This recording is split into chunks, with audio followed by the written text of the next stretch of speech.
Magandang araw po sa inyo, Sir Blair.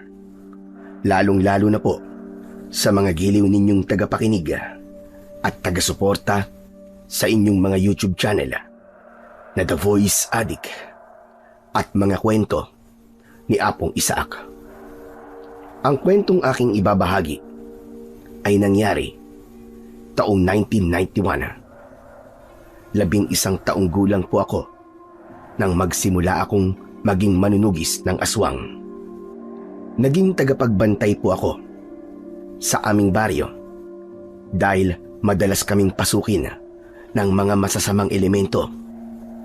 Kapitan po kasi si tatay noon at tinutulungan ko siya para mapangalagaan ang kaligtasan ng aming baryo. Ngunit isang araw, nalaman ko po na mayroon pala akong kakambal at kasama niya ang aking ina. Kaya nagdesisyon po kong hanapin silang dalawa. Ngunit hindi naging madali ang paghahanap ko sa kanila dahil marami akong nakasagupang mga aswang at doon po nagsimula ang nakakakilabot kong karanasan na hinding-hindi ko po makakalimutan. Kilalanin niyo na lamang po ako sa pangalang Abel. At ito ang aking kwento.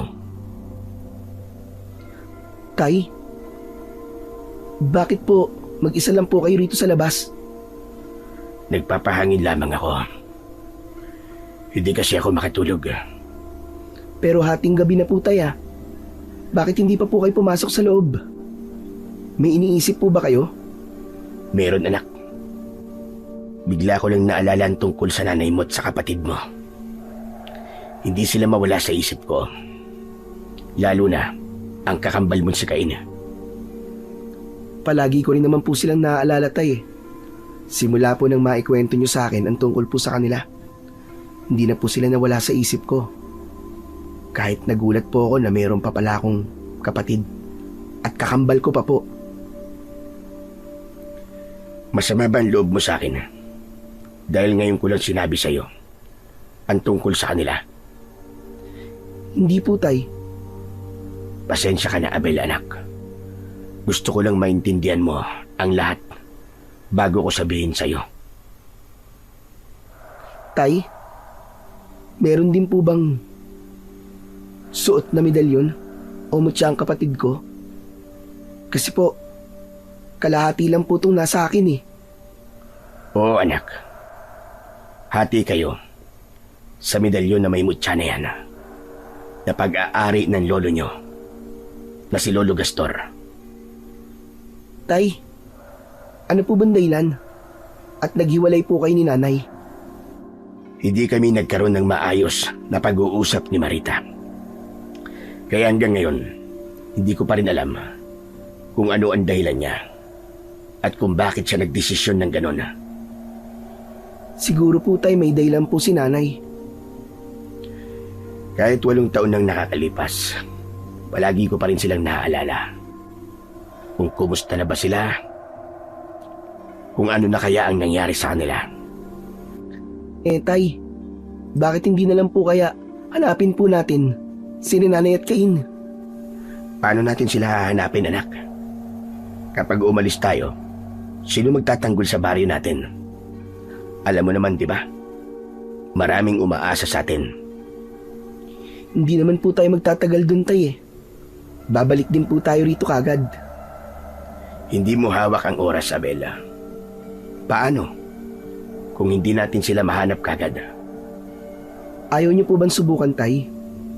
Gusto ko na po kasing makasama si nanay at Cain. Gusto ko pong mabuo po uli ang pamilya natin. Ay, nako. Yan din naman ang gusto ko, anak eh. Kaya lang, nag-aalala ko sa kaligtasan ng mga tao rito sa atin. Paano kung bigla silang salakayin ng mga aswang? Pero, paano naman po tayo, tay? Panahon na po para isipin naman po natin ang sarili natin. Matagal na po tayo naglilingkod sa kanila. Wala naman po sigurong masama kung ang buhay naman po natin ang iisipin natin. Hindi po ba Mahalaga po sa inyong pamilya natin. Mahalaga, anak. Pero ilang beses ko na silang hinanap. Pero nabigo lang ako. Isa pa, hindi naman natin to ginagawa dahil lang sa mga kababaryo natin, anak. Bilang kapitan, tungkulin kong pangalagaan ang kaligtasan nilang lahat. Matagal na po tayong naging manunugis ng aswang, Tay. Unahin niyo po muna ang pamilya natin. Talaga bang gusto mo nang mahanap ang kakambal mong si Cain? At ang nanay mong si Marita? Siyempre naman po, Tay. Gusto ko na po silang makita at makasama. Ang tanong lang naman po naaalala pa kaya nila tayo? Hinahanap din kaya nila tayo, Tay? Hindi sumagot si tatay sa tanong kong yon. Sa halip, ibinaling niya ang kanyang paningin sa labas ng bahay. Nang mga sandaling yon, ay magkatabi kaming nakaupo sa bangko habang nakatingin kami sa labas. Madalas kong nakikitang malungkot at malayo ang iniisip ni tatay. Ramdam kong mabigat ang kanyang dinadala sa kanyang dibdib. 5 taong gulang ako nang matuto kong humawak ng iba't ibang klase ng sandata. Ang sabi ni tatay, simula nang isilang ako sa mundo, ay kakaiba na ako sa lahat ng mga bata. Pareho kami ni Cain. Ang sabi ni tatay, mga bertudis daw kami. Isang manunugis ng aswang ang ama kong si Abraham. Bilang mahusay at mabait na pinuno, iniluklok siya bilang punong barangay sa baryo ng Santa Ines. Ang baryo namin ay madalas na pasukin ng 2 uri ng aswang. Ang isang aswang ay may kakayahang magpalit ng anyo bilang isang malaking aso. Ang tawag namin sa kanilang uri ay aswang asbo. Samantalang ang isang nilalang naman ay may kakayahang lumipad at kawig ng paniki. Ang tawag naman namin sa kanila ay aswang wakwak. May ilang palatandaan ang mga tao sa kanila. Kapag malakas daw ang huni, ay sinasabing malayo siya sa kanyang biktima. Ngunit kung mahina raw ang huni ng aswang na wakwak, ay nangangahulugang malapit ito sa kanyang bibiktimahin. Lahat sila ay hindi nakakalagpas sa akin. Palagi ko silang natatalo dahil sa suot kong mutya ng kidlat na nakalagay sa aking medalyon. Alam mo, anak, ilang beses kong binalik-balikan yung araw na nag-aaway kami ng nanay mo. Hindi ko alam kung bakit siya nagkaganon. Bigla siyang nagbago. Tapos sinabi pa niya na si Cain lang daw ang dadali niya sa kanyang pag-alis. Iniwan kanya sa akin. Hindi ko talaga maintindihan kung bakit nagawa niya ang bagay na yun sa akin.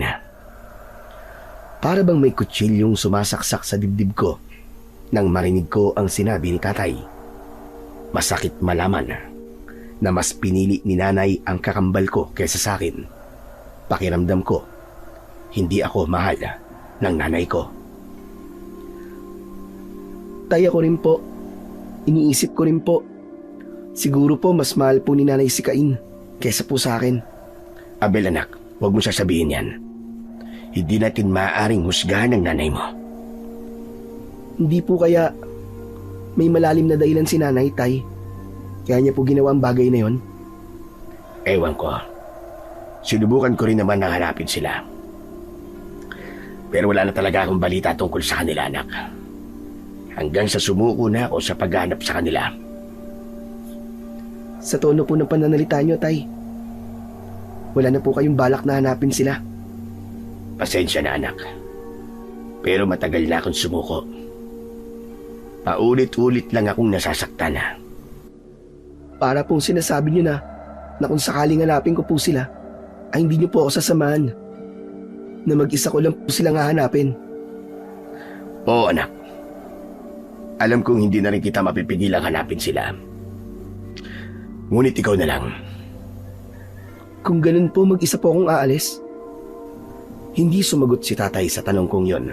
Sa halip, ginulo niya ang buhok ko at tumayo siya. Patawarin mo ko, anak. Pero may tiwala ako sa iyo. Alam kong kaya mo maglakbay mag-isa kahit hindi mo ko kasama. Pero tay, iba pa rin po kapag kasama ko po kayo. Pero anak, hindi ko pwedeng iwan ang mga tao dito na umaasa sa akin. Tapos na ang panahon na ginugol ko sa pagganap sa kanila. Patawarin mo sana ako, anak. Sana maintindihan mo ko. O sige na, magpapahinga na ako. Hindi na hinintay ni tatay na magsalita ako.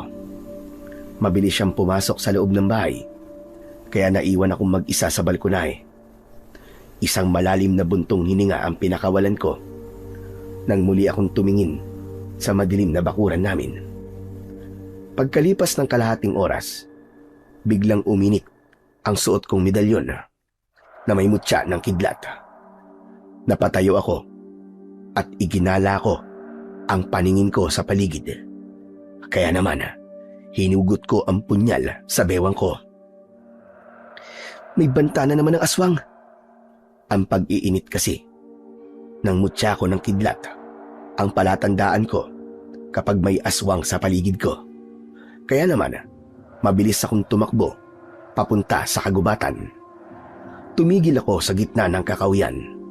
Naramdaman ko kagad ang presensya ng 2 aswang asbo na nakatayo sa harapan ko. Itinutok ko sa kanila ang hawak kong punyal at lumiwanag ang suot kong medalyon na may mutya ng kidlat. Sige, subukan niyong pumasok sa teritoryo ko. Makikita niyo talaga ang hinahanap niyo. Hindi ako magdadalawang isip na patayin kayo. Kaya binibigyan ko kayo ng pagkakataon na umatras at wag nang ituloy kung ano man ang mga binabalak niyo. Imbis na matakot, ay umangil pa ang mga ito ng malakas at mabilis na sumugod sa aking kinaroroonan. Dahil doon, sinayubong ko sila ng 2 tig-iisang saksak sa leeg gamit ang aking matalas na punyal. Bumagsak ang mga ito sa lupa habang bumubulwak ang kanilang dugo mula sa nakabuka nilang sugat. Pagkatapos ay binayo ko sila ng tig-2 suntok sa muka. Pagkatayo ko, tinamaan sila ng kidlat direkta sa kanilang katawan. Nasunog ang mga aswang asbo na parabang uling na kahoy. Binalaan ko na kasi kayo pero hindi kayo nakinig. Nasunog tuloy ang katawan nyo. Ibinalik ko ulit ang punyal sa bewang ko. Saka ako naglakad paalis sa lugar na yon na parabang walang nangyari. Sanay na akong makakita ng aswang, kaya hindi na ako nakakaramdam ng takot. Habang naglalakad ako pabalik sa bahay, biglang sumagi sa isip ko ang mga sinabi sa akin ni tatay. Tama si tatay. Mahirap iwanan ang lugar na to. Pero paano naman si Nanay at Cain? Sa pagkakataong yon, ay nalito ang isip ko. Nahati sa 2 ang pasya ko. Kung aalis ba ako o mananatili ako sa baryo namin. Pagdating ko sa bahay, ay tahimik akong pumasok sa loob ng silid ko. Isinarado kong mabuti ang pinto. Saka ko nilinisan ang mga dugong dumikit sa talim ng punyal ko. Pagkatapos ay ipinatong ko yon sa ibabaw ng lamesa ko. Nahiga ako sa katre habang nakatingin sa bubong na gawa sa dahon ng anahaw. Dala ng labis na pagod, ay agad akong nakatulog. Kinabukasan, maaga akong nagising. Lumabas ako ng silid at nakita ko si tatay na nakaupo sa bangko na gawa sa kahoy.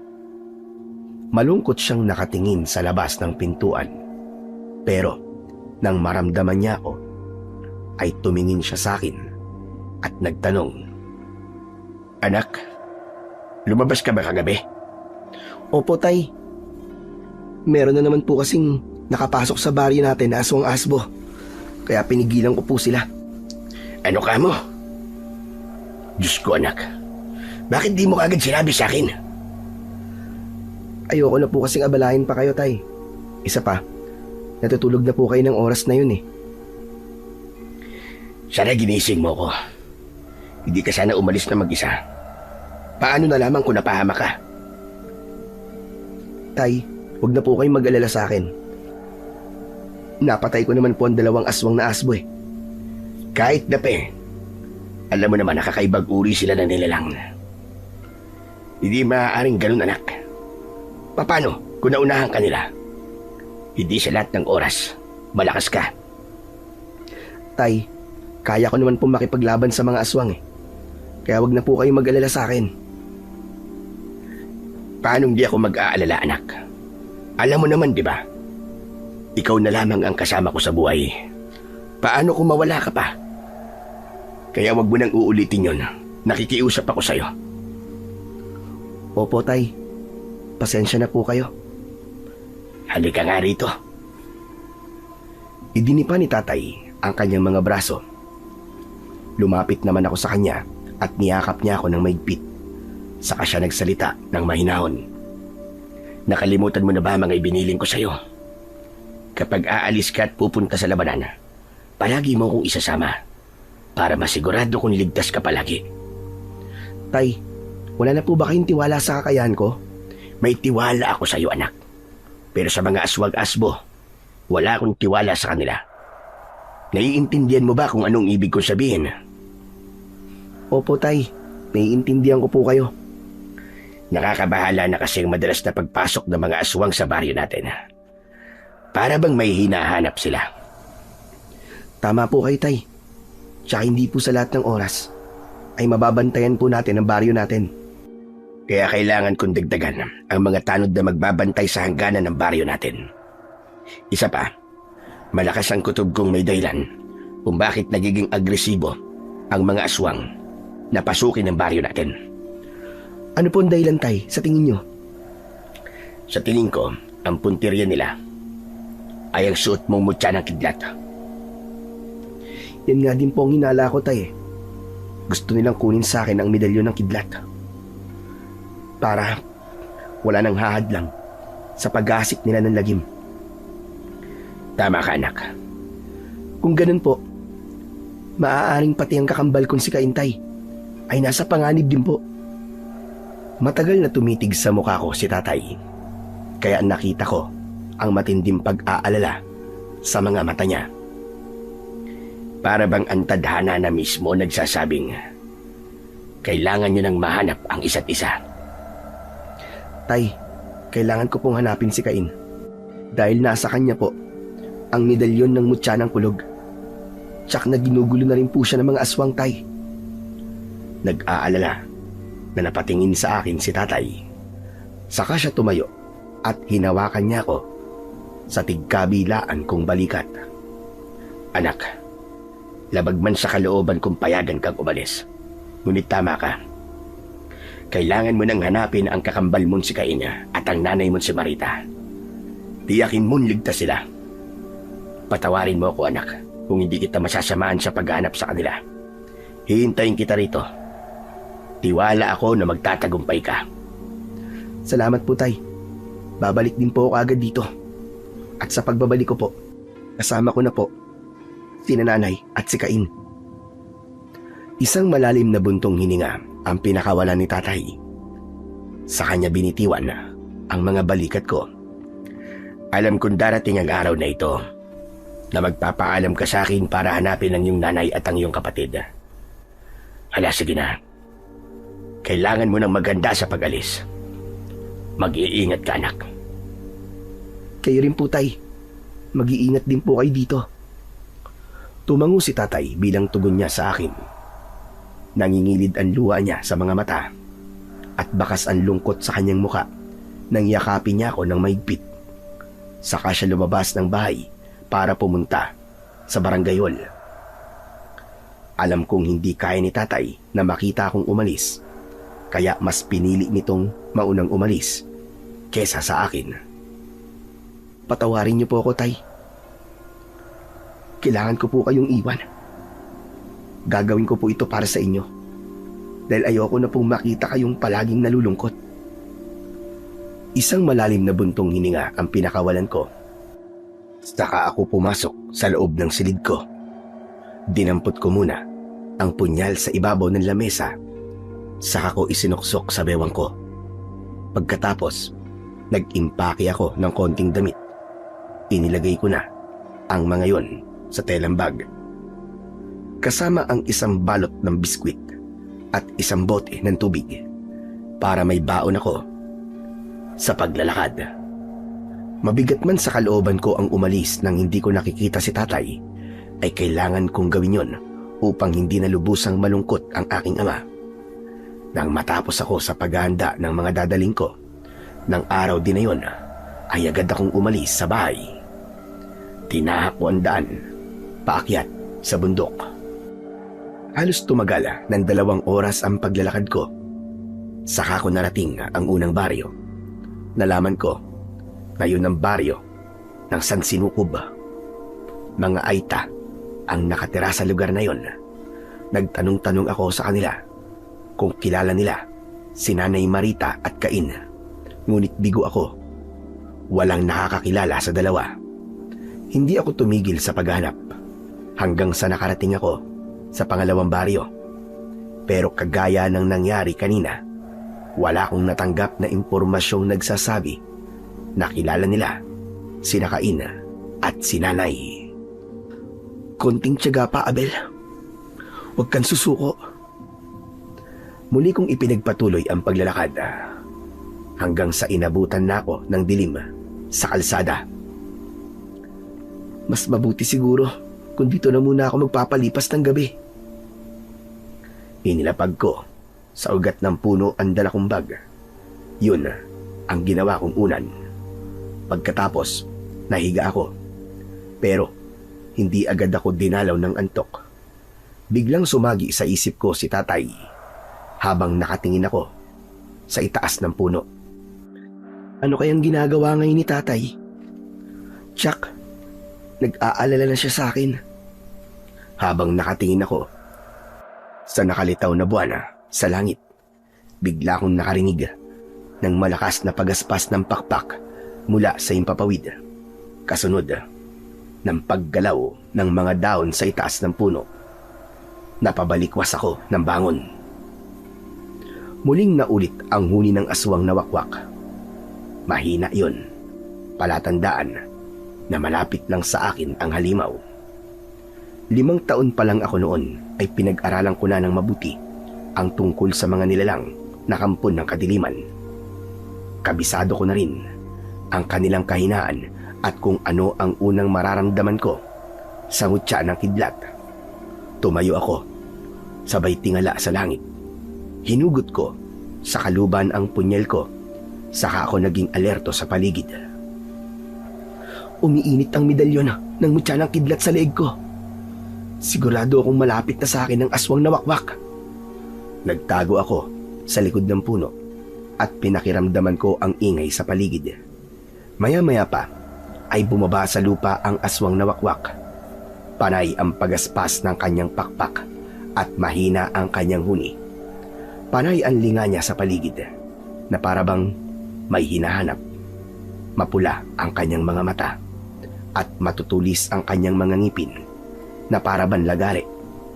Kaya naman, mahigpit kong hinawakan ang aking punyal upang maging handa sa pag-atake ng aswang sa akin.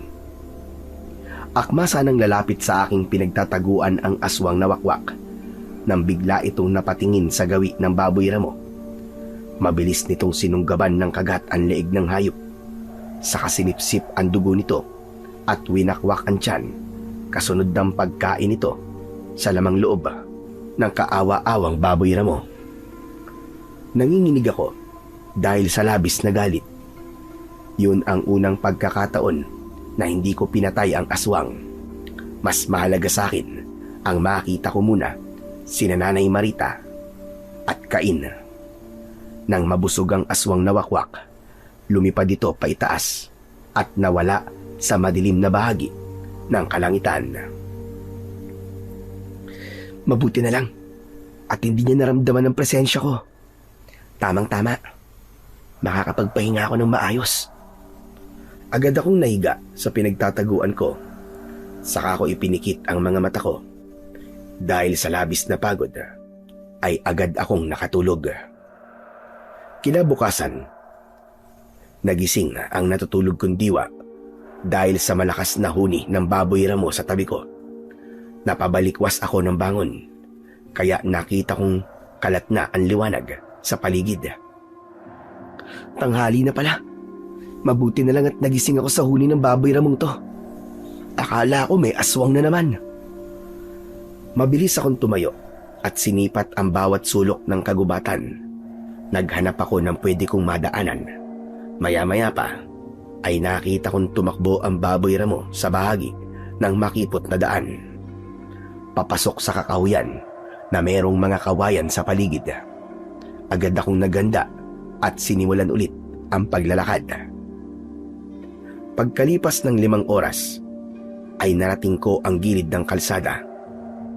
Nakita ko ang nakatayong mga bahay na gawa sa kugon at kawayan. Maraming mga bata ang naglalaro sa labas ng kani-kanilang tahanan. Ang mga babae ay abala sa pagtatanim ng mga gulay sa kanilang kaingin na malapit din sa kanilang tirahan, habang ang mga kalalakihan naman ay abala sa pagbibilad ng mga palay. Paglinga ko sa paligid, nakita ko ang nakasulat sa arko ng baryo. Baryo ng San Isidro? Sandali. Nakarating na pala ako sa pinakamalayong baryo mula sa lugar na pinanggalingan ko. Natigilan ako nang makita ko ang isang grupo ng mga kabataan na nag-uusap habang nakaupo sila sa upuang bato. Narinig ko kung paanong magkwento ang isang binatilyong kulot ang buhok. Mayabang ito habang nagkukumpas ang kamay kung paano siya sumuntok. Pinag-uusapan nila ang batang nakaaway nila. Sa tingin ko, siya ang pinakatumatayong lider ng 4 na batang lalaki na halos kasing idarang ko lang. Napaunat ako sa pagkakatayo nang bumaling ang atensyon nilang lahat sa akin. Tumayo ang mga ito at lumapit sa kinaroroonan ko. Nauna sa paglalakad ang binatilyong kulot ng buhok. Tinawag siya ng kanyang mga kasama sa pangalang Timothy. 2 dipa ang layo nito sa akin nang tumigil ito sa paglalakad at nagsalita na may tonong panghahamon. Hoy ikaw! Anong tinatayo-tayo mo dyan, ha? Ha? Ako ba? Oo, ikaw nga! Sino pa ba? Huwag ka nga magkunwaring wala kang alam sa ginawa mo sa akin. Ha? Ano? Yari ka tuloy sa akin ngayon. Teka, sino ba kayo? Anak naman ng putya, oo. Hindi mo ako kilala? Pinigilan si Timothy ng isang batang lalaking kasama nito. Sinabi nitong huwag na akong guluhin dahil baka mabugbog na naman daw ito. Dahil doon, napakunot ang noo ko. Nagpalipat-lipat ang tingin ko sa kanila, lalo na nang itulak ni Timothy ang batang pumipigil sa kanya. Saka siya galit na humarap sa akin habang nakaduro ang kanyang daliri sa aking muka. Hoy, hindi mo pwedeng kalimutan ang ginawa mo sa akin, ha? Tignan mo nga, pumutok ang labi ko dahil sa suntok mo. Itinuro ni Timothy ang putok niyang labi. Lumapit siya sa akin. Napaatras ako ng hakbang at itinago ko sa ilalim ng damit ko ang suot kong medalyon ng mutya ng kidlat. Teka, sandali lang. Wala akong kasalanan sa'yo. Baka nagkakamali lang kayo. Hindi ako maaaring magkamali. Nagsuntukan tayo nung isang araw. Ang tapang mo pa nga eh. Pinagbantaan mo pa nga kami. At sabi mo, kapag nagkita ulit tayo, babasagin mo ang pagmumukha ko. O ngayon, bakit di ka dumali? Ano? Lumaban ka! Teka. Hindi ako lalaban sa inyo. Ha? Sinungaling. Alam mo, hindi ko maintindihan kung bakit palagi mo nalang pinakikialaman ng mga diskarte ko eh. Kaya naisip kong kami naman ang manggugulo sa'yo ngayon. Sumenya si Timothy sa kanyang mga kasama para paligiran ako. Umatras ako. Naging alisto ang pakiramdam ko sa kanila. Lalo na at dumampot ang mga ito ng bato para batuin ako. Sandali lang mga kaibigan. Wala talaga akong alam sa mga binibintang nyo sa akin. Hindi ako taga rito, maniwala kayo. Hindi mo kami manloloko, hayop ka. Kung umasta ka, para bang pag-aari mo ang lugar na to ah. Doon ka na lang sana sa lugar mo, kasama ng lolo mong baliw. Ano? Huwag ka na magkunwaring walang alam. Hala, sige na mga kasama. Paulanan niyo siya ng bato. Lumipad agad ang mga bato sa kinaroroonan ko. Ngunit naiwasan ko ang lahat ng mga yon. Halos hindi mabilang ang mga batong muntik tumama sa katawan ko. Sinalo ko ang huling bato na ipinukol sa akin. Natigilan ang mga ito dahil sa labis na pagtataka. Hindi sila makapaniwalang nagawa kong maiwasan ang mga bato. Kaya naman, napigilan ni Timothy ang kanyang sarili at agad siyang nagtanong. Teka, paano mo ginawa yun? Para kang kidlat kong kumilos ah. Sino ka ba talaga? Ako si Abel. Hindi talaga ako taga rito. Napadaan lang ako, maniwala kayo. Pasensya na kayo ha. Pero wala talaga akong balak na makipag-away sa inyo eh. Walang maidudulot na magandang pakikipag-away. Kaya nakikiusap ako. Tigilan nyo na ako. Anong sabi mo? Pambihira.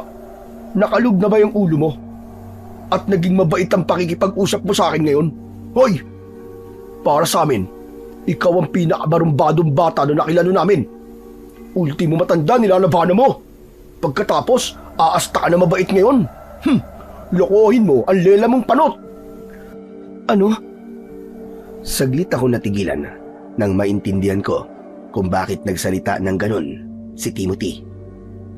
Teka, hindi kaya... Hoy! Anong binubulong-bulong mo dyan, ha? Hindi Hoy ang pangalan ko. Sinabi ko na sa inyo, ako si Abel. Abel ang pangalan ko. Wala akong pakialam kung Abel ang pangalan mo. Hoy talaga ang tinatawag namin sa mga taong kagaya mo masamang ugali. Sige na mga kasama, turuan niyo siya ng leksyon. Balian niyo ng buto ang hayop na yan. Teka sandali. Huwag niyong gawin to. Mabilis na sumugod sa akin ang mga batang lalaki na inutusan ni Timothy. Umatake sila ng suntok sa akin, ngunit naiwasan ko ang mga yon. Sila mismo ang nagkatamaan sa muka, kaya agad silang bumagsak sa lupa habang putok ang kanilang labi. Ay naku, ano ba yan? Ang tatanga niyo naman! Bumangon kayo! Grabe! Mga lampa! Pinagsisipa ni Timothy ang bumagsak niyang mga kasama. Mabilis silang bumangon habang nakangiwi ang kanilang muka. Ano pang hinihintay niyo? Atakihin niyo siya! Bilisan niyo! Agad silang lumapit sa akin at inatake nila ako ng sipa. Pero mabilis ko yung nailagan. Hindi ko sila nilabanan. Nakatayo lang ako habang iniiwasan ang bawat pag-atake nila. Kagaya ng una, nawalan sila ng balanse at sabay rin na bumagsak sa lupa. Kaya naman, mas dumilim ang anyo ng kanilang pinuno na si Timothy. Anak naman ng 7 kalabaw, oo! Ano nangyayari sa inyo? Pagtulungan niyong hawakan, ang hihina talaga ng isip niyo! Mabilis na tumayo ang mga batang inutusan nito. Sabay-sabay silang umatake sa akin ng suntok. Naiwasan ko ang mga yon, pero dahil marami sila, nagawa nila akong hawakan si tigkabilaan kong braso. Hindi ako nagpumiglas. Hinintay kong lumapit sa akin si Timothy. Ngumisi ito nang makita niyang hawak na ako ng mga kasama niya. Ang buong akala mo ba? Madali mo matatalo ang mga bata ko. Patitikimin kita ngayon ng malupit na paghihiganti.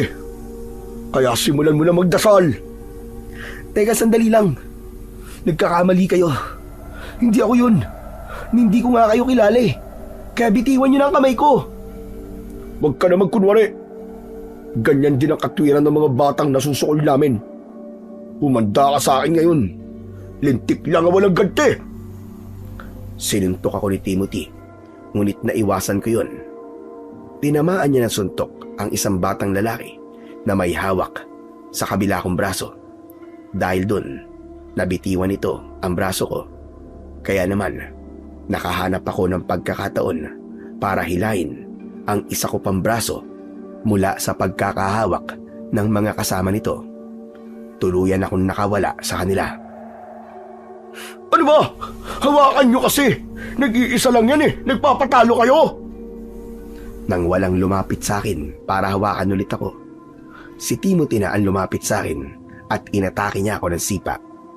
Ngunit tumama lang yun sa hangin dahil nailagan ko ang bawat pag-atake niya. Dahil dun, mas lalong nagalit si Timothy. Binalingan niya ang mga kasama niya at pinagsisipa niya ang mga ito. Hoy, ano ba? Hawakan nyo kasi. Sabay turo sa akin ni Timothy.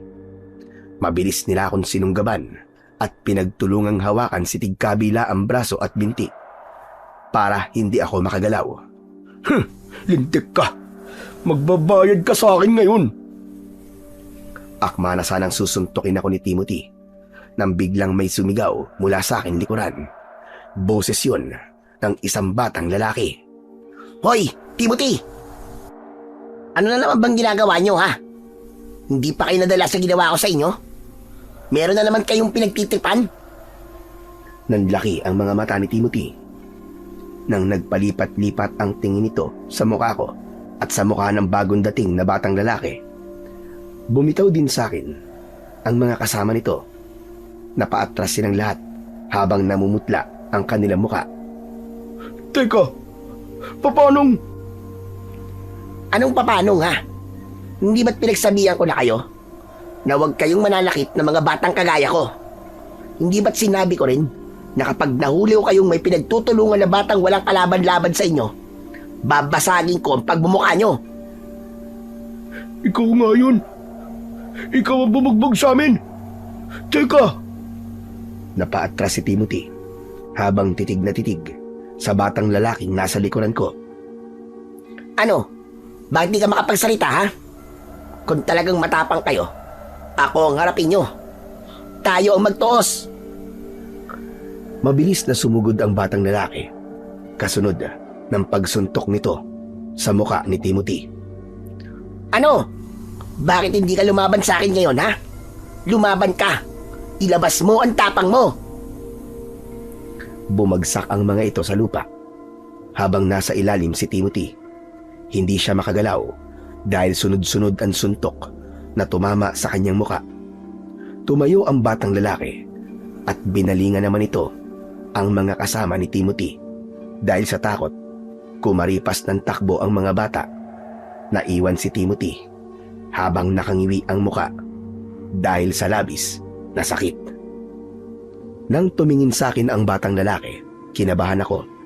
Nanlaki ang mga mata ko at hindi ako nakapagsalita. Agad kong nakilala kung sino ang batang lalaki na bumugbog kay Timothy. Diyos ko, hindi ako maaaring magkamali. Siya si Cain. Natagpuan ko na ang kakambal ko. Hindi ako nagpahalatang kilala ko si Cain. Hinintay ko siyang lumapit sa akin. Napansin ko rin na tumayo si Timothy. Lumapit din siya sa akin. Hindi ito nakatiis. Nagsalita ito habang titig na titig sa mukha ko. Ang pagiging magkamukha niyong dalawa ang dahilan kung bakit hindi na ako nakalaban kanina. Dahil nagulat ako. Cain, bakit magkamukha kayo ng batang yan? Tumahimik ka. Kaya siguro pinagtulungan niyo ang batang to dahil ang buong akala niyo, ako siya, no? Oo, dahil balak namin gumanti sa'yo. Kanina pa niya sinasabing nagkakamali kami ng paratang sa kanya. Naabel ang pangalan niya. Pero hindi kami naniwala. Yung pala, nagsasabi pala siya ng totoo. Teka, hindi mo siya kilala, tama ba? Hindi ko siya kilala. Kaya umalis ka sa harapan ko. Pabayaan mo kami mag-usap. Mamaya tayo magtos. Itinulak ni Cain si Timothy. Saka siya lumapit sa akin. Kinabahan ako dahil hindi pa rin ako makapaniwala sa ugali ng kakambal ko. Barumbado siya at mainitin ang ulo. Malayo sa ugali ko na mahaba ang pasensya. Maya-maya pa, napakunot ang noo ni Cain habang sinisipat niyang mabuti ang mukha ko. Nang magkalapit kami na mukha, para akong nananalamin. Kahawig na kahawig ko siya.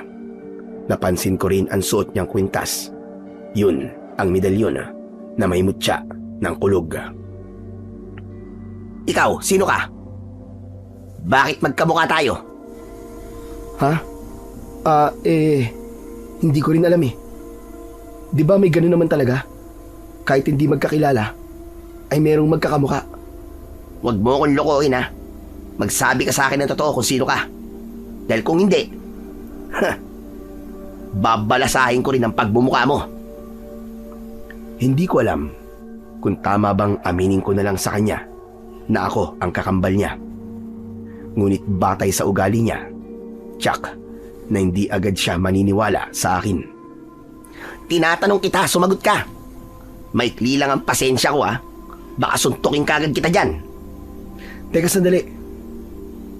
Ano bang gusto mo marinig mula sa akin? Anak naman ng putya, oo. Kailangan ko pa bang ulitin ang tanong ko sa'yo? Tinatanong kita, kung sino ka? Ako si Abel. Taga-san ka? Nakatira ako sa baryo ng San Isidro. Anong ginagawa mo rito? Malayo na yun dito ah. Pasensya ka na. Naparito ako dahil may hinahanap akong 2 tao. At mukhang natagpuan ko na ang isa sa mga hinahanap ko. Sino ang mga hinahanap mo? Ang kapatid ko. Ang kakambal ko na si Cain. Kasama niya si Marita, ang nanay namin. Biglang natigilan si Cain. Tumitig siya sa mukha ko. Bumakas ang gulat sa mukha niya. Cain ang pangalan ko. Nanay ko si Marita. Sinasabi mo bang kakambal kita? At nanay mo rin si Marita? Oo, ganun na nga. Nang makita kong kamukha kita, lumakas ang kutob kong ikaw nga ang hinahanap ko. Dahil sa naging pag-uusap namin ni Cain, lumapit ulit sa amin si Timothy. Nagpalipat-lipat ang tingin nito sa mukha namin. Itinulak naman ito ng kakambal ko. Pwede ba, Timothy? Lumayo ka nga muna sa akin at baka hindi kita matansya. Mainit ang ulo ko ngayon ha. Kaya huwag kang pahara-hara dyan. Tama nga ang kutob ko. Magkakambal ka kayo. Dahil magkamukha kayong dalawa. Kaya pala, pareho kayong barad. Tuluyan ng hindi napigilan ni Cain ang kanyang sarili. Sinuntok niya uli sa muka si Timothy.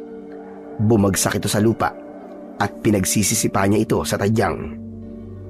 Kaya naman, inawat ko na si Cain. Cain, tama na! Awat na! Baka mapatay mo siya! Talagang papatayin ko ang hayop na to. Kaya wag mo akong pigilan. Muling binalingan ni Cain si Timothy habang panay ang sipa niya sa katawan nito. Kaya naman, itinulak ko na siya. Sabi ng tama na eh! Tama na sabi! Tama na! Tumabi ka dyan! Itinulak ako ni Cain. Sa kanya nilapitan si Timothy. Dinakot nito ang damit ni Timothy. Tama na! Tama na! Aray! Hindi na ako lalaban. Maawa ka! Tama na! Sa susunod, na makita pa kita rito na may inaaping bata, ako ang makakalaban mo. Naiintindihan mo ba? Oo, Cain. Naiintindihan ko. Hala, sige na. Makakaalis ka na. Hayaan mo kami makapag-usap ng impostor na ito. Hindi ako impostor, Cain. Hindi ko ginagaya ang mukha mo. Totoo ang sinasabi ko sa'yo. Ako ang kakambal mo, si Abel. Ha! Kalokohan! Hindi to kalokohan. Kung ayaw mo maniwala, wala akong pakialam. Ang gusto ko lang malaman, nasan si nanay ngayon? Gusto ko siyang makita. Ano ko, sira? Maniniwala sa mga pinagsasabi mo? Magkamukha lang tayo, pero hindi ibig sabihin nun kakambal na kita at matatanggap na kitang kapatid. Sabay talikod nito sa akin. Iniwan niya ako, kaya hinabol ko siya. Teka sandali, saan ka pupunta? Uuwi na ako. Wala akong panahon sa mga drama mo. Sandali lang, sasama ako. Gusto kong makarating sa bahay niyo. Gusto kong makita si nanay. Wala nga si Nanay Marite. Tsaka pwede ba? Wag na wag mong mababanggit sa akin ang pangalan ni Nanay. Wala kang karapatan. Hindi mo siya ina. Totoo ang sinasabi ko, Cain. Bakit ba ayaw mo maniwala? Kapatid mo ko, kakambal mo ko. Naparito ako para hanapin kayo ni nanay. Wala nga siya, di ba? Ang tigas naman ng ulo mo. Ang kulit mo. Anong wala na si nanay? Ano bang ibig mong sabihin? Dahil sa pangangulit ko kay Cain, hinarap niya ako at dinuro niya ako sa muka. Hoy ikaw, kung gusto mo pang mabuhay, layuan mo ko Hindi porket kinakausap kita, naniniwala na ako sa mga pinagsasabi mo. Kung talagang ikaw ang kakambal ko, bakit ngayon ka lang nagpakita? Dahil ngayon ko lang nalaman na may kakambal pala ako. Ako nga Ngayon ko lang din nalaman na may kakambal pala ako. Kaya hindi mo ako masisisi kung bakit ganito ang reaksyon ko. Naiintindihan ko nararamdaman mo, Cain. Alam ko nagulat ka sa mga natuklasan mo. Pero alam ko ring naniniwala ka sa mga sinasabi ko sa'yo. Nagkukunwari ka lang na hindi. Gusto kong malaman kung nasaan si Nanay Marita. Ilang beses ko ba sasabihin sa'yo na wala na si Nanay? Patay na siya, patay na! Ano? Masaya ka na ba? Ha? Ano sabi mo? Kapag ipinaulit mo pa sa akin ang mga sinabi ko, babasagin ko na talaga ang pagbumukha mo. Kung ganun, wala na pala si nanay.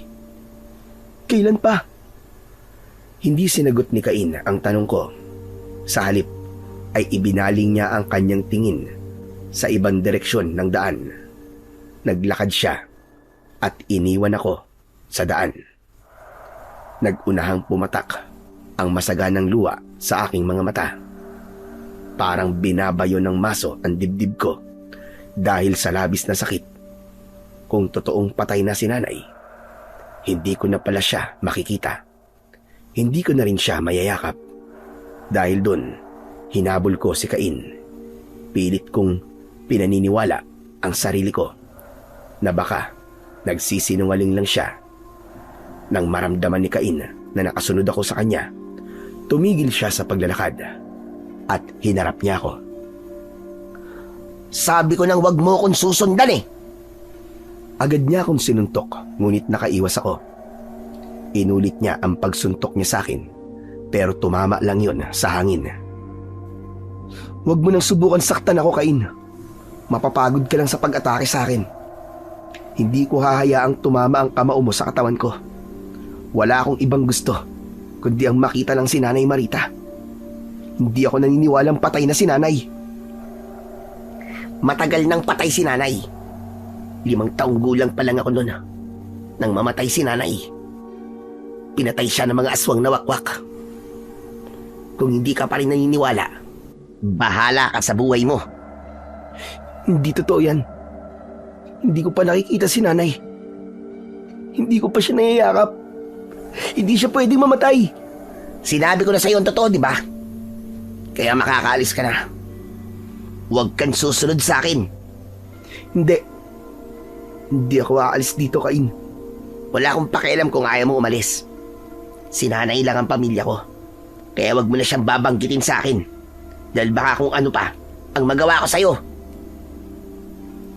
Mabilis na umalis sa harapan ko si Cain.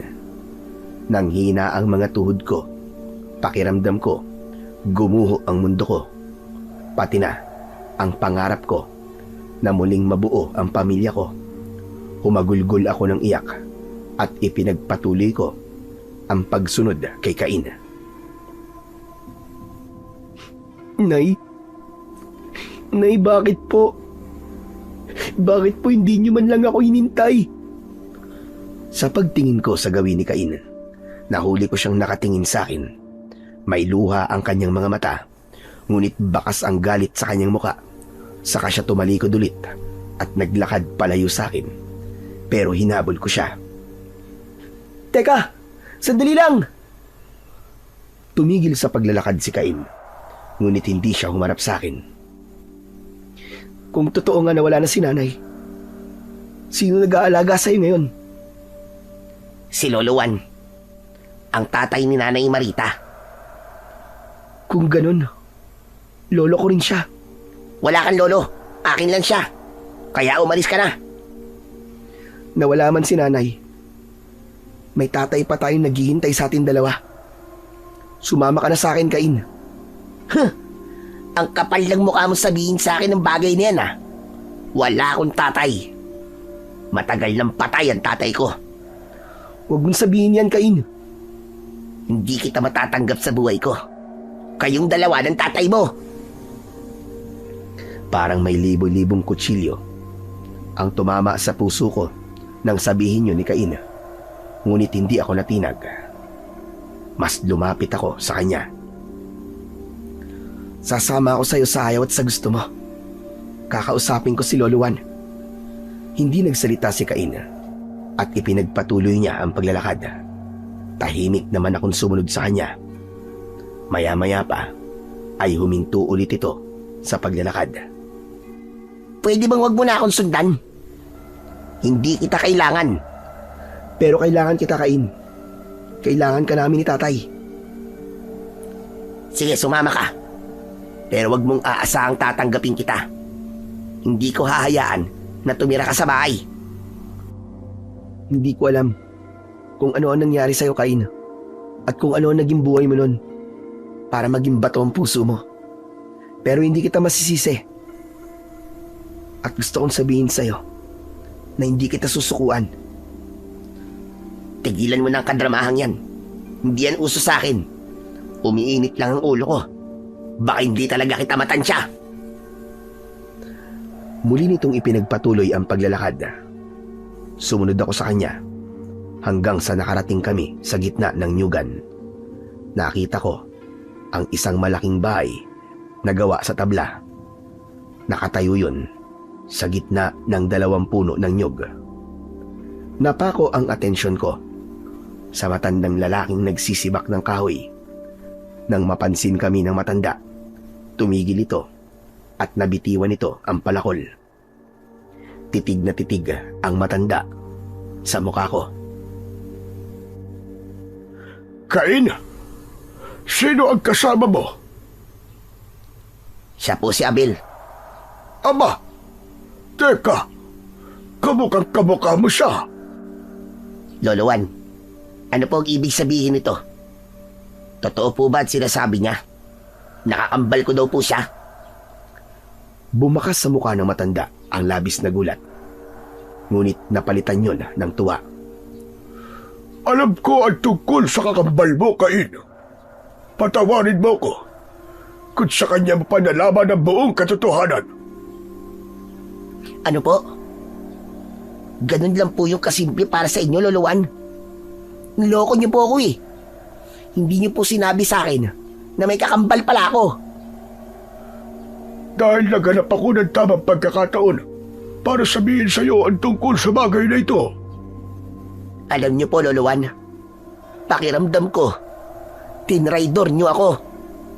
Apo, patawarin mo ko.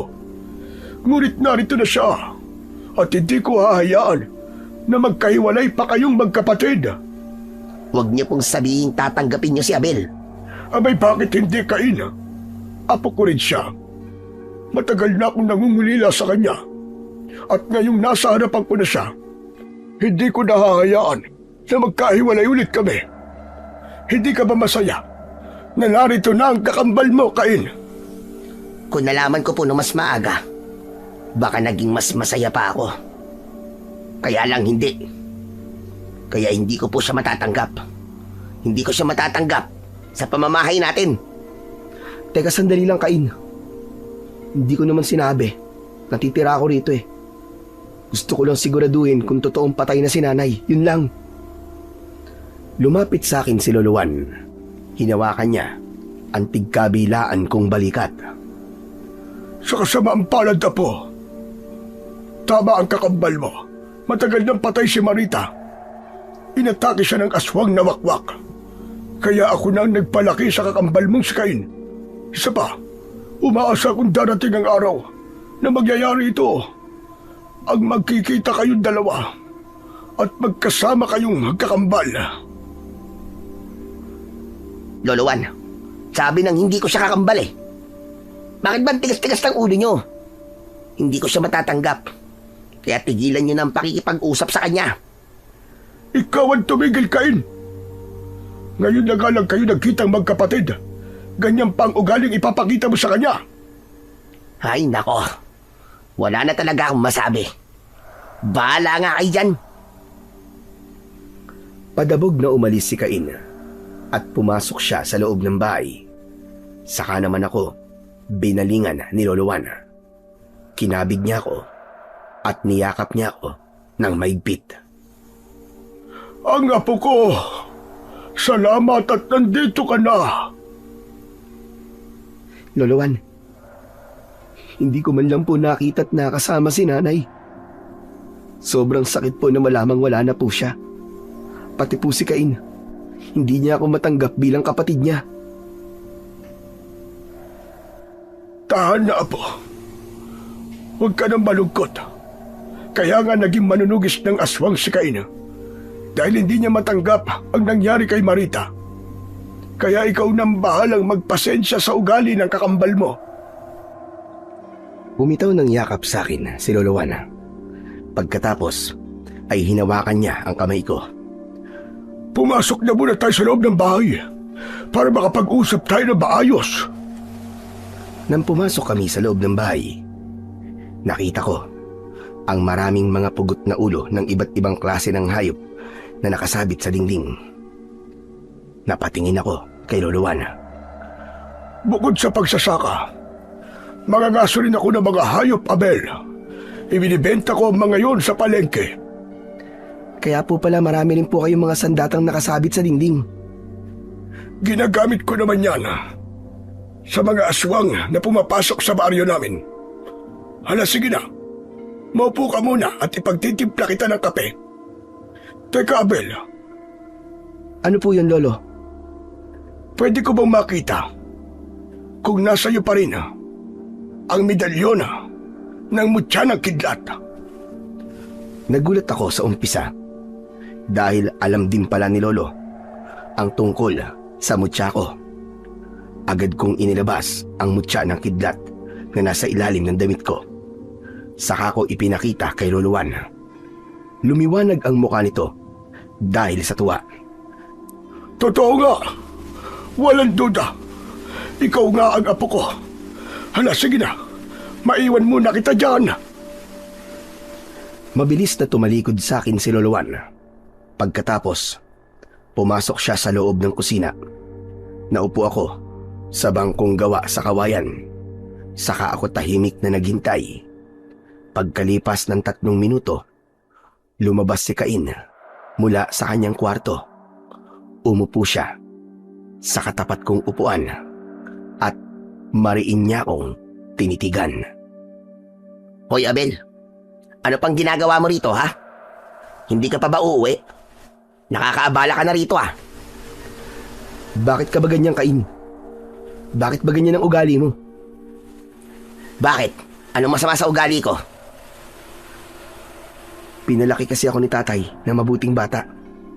Marunong makibagay at higit sa lahat, marunong akong makiramdam at rumespeto. Sinasabi mo bang wala akong respeto at manhid ako? Ikaw ang nagsabi niyan, hindi ako. Isa pa, wala akong pakialam kung hindi mo ako matanggap na kapatid mo. Dahil hindi ko rin naman matatanggap na may kakambal akong barumbadong palaging nakikipagsuntukan sa mga bata. Anong sabi mo? Ako, barumbado? Oo. Nakita kita kanina, di ba? Pinagkamalan pa nga nila ako na ikaw ay ako. Kaya ako ang pinagtangkaan nilang saktan. Nangangahulugan lang na madalas kang nakikipag-away sa kanila. Hoy, hinaan mo lang ang boses mo. Baka mamaya marinig ka ni Lolo Juan. Kapag nalaman ni Lolo ang nangyari sa akin kanina, umanda ka talaga sa akin at makakatikim ka. Sinasabi ko na nga ba eh. At madalas kang makipag-away sa kanila. Tapos tinatago mo pa kay Lolo Juan. Siguro kapag nakikita niyang may sugat ka, kung ano-anong kwento ang sinasabi mo, no? Pambihirang yan. Ganyan ba talagang klase ng tao ang kakambal ko? Tumigil ka! Baka tamaan ka sa akin! Hindi ka nga makatama eh. Pero kung sasaktan mo ako, malalaman ni Lolo Juan ang mga pinaggagawa mo. Nakahanap tuloy ako ng paraan kung paano kong makokontrol si Cain. Kahit na anong mangyari, hindi ko susukuan ang kapatid ko. Gagawin ko ang lahat para makasama siya. Napangiti ako nang biglang namula ang mukha ni Cain dahil sa labis na galit. Balak niyang lapitan ako. Mabuti na lang at lumabas na si Lolo Juan mula sa kusina.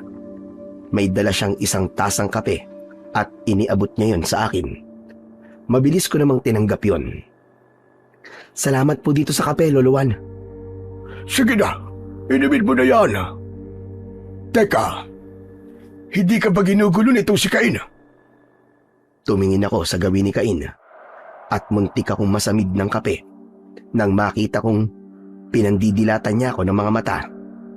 Saka ipinakita sa akin ang nakataas niyang kamao na para bang nagbabanta.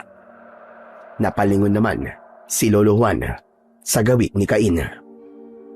Cain, tinatakot mo ba ang kapatid mo, ha? Lolo naman eh. Palagay niyo po sa akin, multo. Hindi niya po ako tinatakot, Lolo Juan. Sa aswang nga po, hindi po ako natatakot eh. Sa kanya pa kaya. Sinungaling!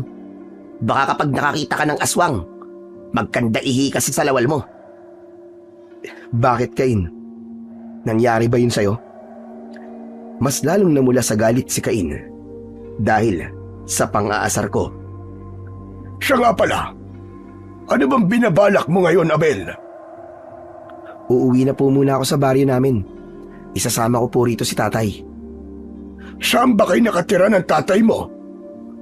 Sa baryo po ng San Isidro. Pwede bang dito ka na lang muna? Kung gusto mo, ipasusundo ko ang tatay mo. Teka, ano nga bang pangalan ng tatay mo? Abraham po. Madali lang po siya makikilala sa baryo namin dahil siya po ang kapitan del baryo doon. Kaya ba, hindi kanya sinamahang hanapin si Cain? Dahil may tungkulin siyang dapat gampanan. Opo, Lolo Juan. May dahilan din po kung bakit hindi po siya sumama. Madalas po kasing pasukin ng mga aswang na asbo ang baryo namin. Kung di niyo po itatanong, manunugis po kami ng aswang sa lugar po namin. Sus! Mayabang ka rin pala eh. Hindi ako mayabang, Cain. Nagsasabi lang ako ng totoo. Hindi ako naniniwala. Hindi ka nga lumaban dun sa mga batang umapi sa'yo kanina eh. Tapos sasabihin mong manunugis ka ng aswang? Dahil ayoko ng gulo, Cain. Aswang lang ang nilalabanan ko. Isa pa, hindi mo ako kagaya na basagulero. Abat! Tumigil ka na, Cain. Puro ka katapangan.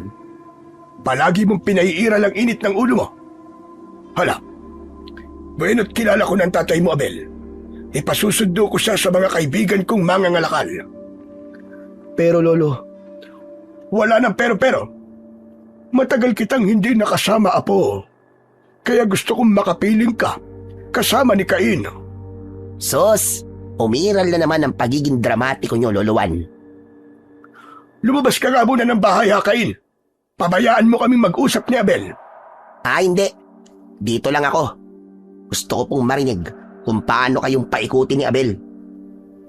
Inubos ko na lang ang kape ko at hindi ko na pinatulan ang mga sinabi ni Cain. Maya-maya pa ay nagsalita ulit si Lolo Juan. Mamayang gabi, gusto kong makita ang epekto ng medalyon ng mutya ng kidlat sa aswang na wakwak. Halos gabi-gabi silang sumasalakay sa baryo namin dahil sa mga buntis. Lahat kami ay nagtutulong-tulong na upang mapangalagaan sila. Tulungan mo ko, Abel. Nakahanda po akong tumulong sa tulong po ng suot kong medalyon ng mutya ng kidlat. Teka, sandali lang po, Lolo Juan. Ibig sabihin May mutya din po si Abel? Oo. Dahil talagang kakambal mo siya. Nasa inyo ang kambal na mutya ng kulog at kidlat. Ang mutyang yan ang pinakamalakas na kapangyarihang magagamit nyo laban sa mga aswang. Biglang nawala ang pagiging matigas sa anyo ni Cain. Napatingin siya sa akin, saka siya umalis nang walang paalam. Hala, sige na. Maiwan na muna kita rito at kakausapin ko lang ang taon susundo sa iyong ama na si Abraham. Sige po, Lolo Juan. Salamat po. Magpahinga ka muna. Ayun ang magiging silid mo. Itinuro niya sa akin ang pinto na malapit sa kusina. Saka nagpaalam sa akin ang matanda. Maya-maya pa ay nilapitan ko ang pintuan ng silid at pumasok ako sa loob. Nakita ko ang katre na gawa sa kawayan. Naupo ako doon at inilibot ang paningin sa loob ng kwarto. Maayos naman ang silid na to. Hindi kaya dati tong kwarto ni nanay? Muli kong naramdaman ang lungkot nang tumingin ako sa unan. Kinuha ko yun, saka ko niyakap ng maigpit. Hindi ko namalayan na nakatulog pala ako habang yakap pa rin ang unan. Napabalikwas ako ng bangon nang marinig ko ang malakas na ingay mula sa labas ng bahay. Kasunod ng pagaspas ng pakpak mula sa impapawid. Hindi ko namalayan ang oras. Gabi na pala. Teka, may aswang sa paligid. Mabilis akong bumangon sa higaan at agad akong lumabas ng kwarto.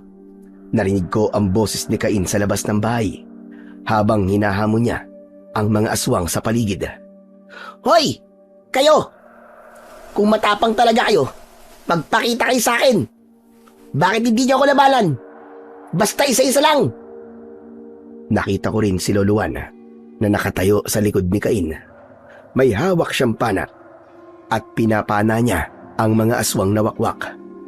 Mabilis akong lumabas ng bahay at binunot ko ang punyal mula sa bewang ko. Tumingala ako sa langit at nakita kong halos matakluban ng mga aswang na wakwak ang buwan. Panay ang huli nila. Maya-maya pa ay bumaba ang mga aswang sa lupa. Nakakatakot ang anyo nila.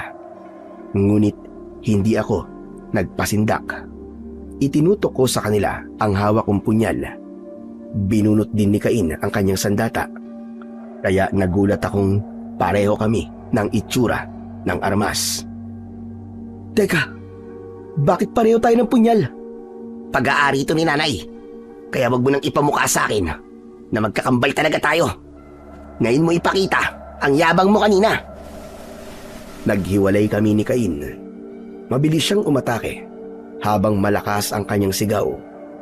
Punong-puno ng galit ang boses niya dahil yon sa ginawa ng mga aswang sa aming ina na si Marita. Kinalaban niya ang isang aswang na wakwak. Mataas siyang tumalon at ibinaon niya ang kanyang patalim sa ulo ng aswang. Kitang-kita ko ang pagputok ng ulo ng halimaw. Nagkalat ang utak at dugo nito sa lupa. Dahil nagulat ako sa mahusay na pag-atake ni Cain, hindi ko namalayan na nakalapit na pala sa aking kinaroroonan ang aswang na wakwak. Kinalmot niya ako sa dibdib. Napaatras ako. Gumuhit ang sakit sa sugat ko. Kaya naman, maigpit kong hinawakan ang sandata ko. Gumanti ako ng saksak sa aswang na wakwak. Tinamaan ko siya sa kanyang tagiliran. Binunot ko ang talim, saka ko nilaslas ang kanyang leeg. Umatungal ito ng malakas habang pinipigilan ang pagbulwak ng dugo nito mula sa nakabuka niyang sugat. Kasunod ng malakas na pagtama ng kidlat direkta sa kanyang katawan. Bumagsak ito sa lupa, pero isa ng sunog na bangkay. Dahil doon, lahat ng mga halimaw na nasa impapawid, bumaba silang lahat. Nakahanay sila sa harapan namin. Hindi nagdalawang isip si Cain. Mabilis siyang tumakbo, pasugod sa kinaroroonan ng mga aswang. Cain, mag-iingat ka! Hindi ako pinansin ni Cain. Diretso siyang umatake sa mga aswang na wakwak. Lumiwanag ang hawak nitong punyal na tanging kami lang at ang mga aswang ang nakakakita. Nang tignan ko ang hawak kong sandata, lumalagablab din ito na para bang kuryente. Mabilis akong tumakbo papunta sa kinaroroonan ng mga kalaban. Dumagundong ang kulog sa paligid. Bawat pag-atake ni Cain, umaalingaw-ngaw ang ingay ng kulog at sumasabog naman ang ulo ng mga aswang. Samantalang ako naman, sa bawat pagsaksak ko sa katawan ng mga aswang na wakwak, tinatamaan sila ng kidlat at agad na nasusunog ang kanilang katawan na para bang uling na kahoy. Habang sinuluan, pinanood niya kami kung paano kami makipaglaban sa mga aswang na wakwak. Bakas sa kanyang muka ang tuwa dahil walang nagawa sa aming lakas ang mga nilalang ng kadiliman hanggang sa humupa ang labanan at napatay namin ang mga aswang.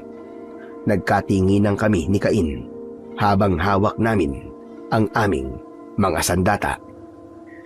May ibubuga ka naman pala. Naniniwala na akong ikaw ang kakambal ko. Nasa iyo ang medalyon ng mutya ng kidlat at nasa akin naman ang medalyon ng mutya ng kulog. Ano kaya ang mangyayari kung pagdidikitin natin ang dalawang ito? Hindi ako nakasagot kay Cain dahil lumapit sa amin si Lolo Juan. Mahusay ang ginawa niyong magkapatid. Natalo niyo ang mga aswang na wakwak. Wala na pong sasalakay sa lugar niyo, Lolo Juan. Dahil matatakot na po silang bumalik dito. Paano mo nasabing wala nang sasalakay sa baryo namin, Abel? May isang aswang na nakatakas kanina. Tsak na magsusumbong siya sa mga kasama niya. Malalaman nila ang tungkol sa ating dalawa. Nagkakamali ka, Abel.